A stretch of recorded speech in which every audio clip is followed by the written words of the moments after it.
We all talk about risk, what we're willing to risk. Sometimes you loan out big sums of money to people, risking and hoping that they'll pay you back. And they promise they will, they don't. The government does the same thing, the banks do it. How many loans have gone into default? Mortgages into foreclosure. People are always willing to take a risk. Is it really willing to take a risk for? You know, if I am going to gamble and if I am going to risk, I think I'll take my chances with God.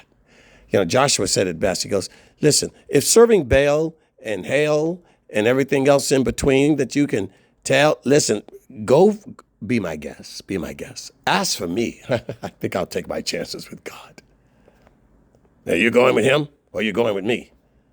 You're going with them or you're going with her? I'm the one giving you sex. I'm the one that's giving you your job. I'm the one that's writing your check.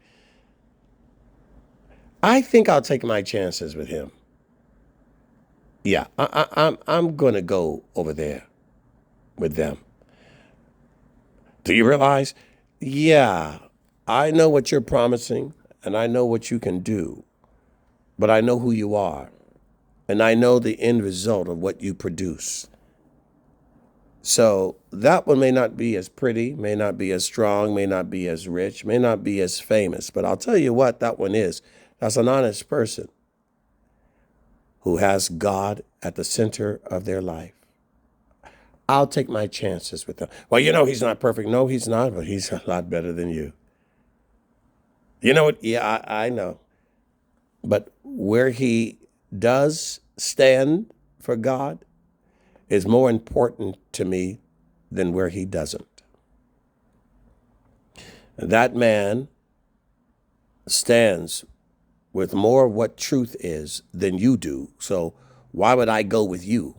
That would make me a slave to your voodoo, your magic, your lies, your charm. No, but yeah, he's imperfect. Yeah, he is. He makes mistakes. Yes, he does. He's honest, even when I don't like it. And he's fighting for a greater truth than a lesser lie. So you got to always decide where you're going to throw your chips in what basket. And every time you decide that you're willing to risk it all and gamble it all on the devil's side of the table, that's a choice you've made. You'll reap the benefits, the consequences of that choice, because that's the way life works. And every time you decide, to heck with it, I'm going all in for God. I'm going all in. I'm risking it all. I'm gambling all. This is where I'm putting my chips over here. That's the winning side. That's the winning option. And I'm not talking about options on a stock market exchange or somebody giving you a blockchain promise of investments in this. That's where you all are willing to go because you all are subject to the devil's lies. But you're never willing to go with God. And then you wonder why. Because you never risk it all for God and you never gamble it all for God. Joshua. As for me and my house, we will serve the Lord. Don't worry.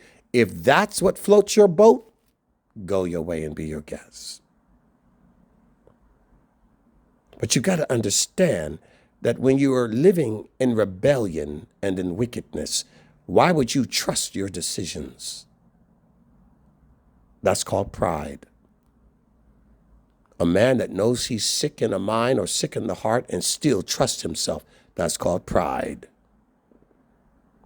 But a man that knows he's sick in the heart, sick in the mind, calls his doctor, tell me what to do. Nicodemus came to Yeshua in the middle of the night, what must I do to be saved? The other ones could have done that. They didn't. They're sick with pride. The humble man, what must I do? Tell me what to do, and I'll do it. That's it. Real simple. Will you? Are you really committed to doing what God wants you to do, how he says to do it, or arguing with him, telling him what you won't do? That's up to you. That's up to you. We're sitting at the poker table. I've laid down my cards. I've called your bluff. What are you going to do?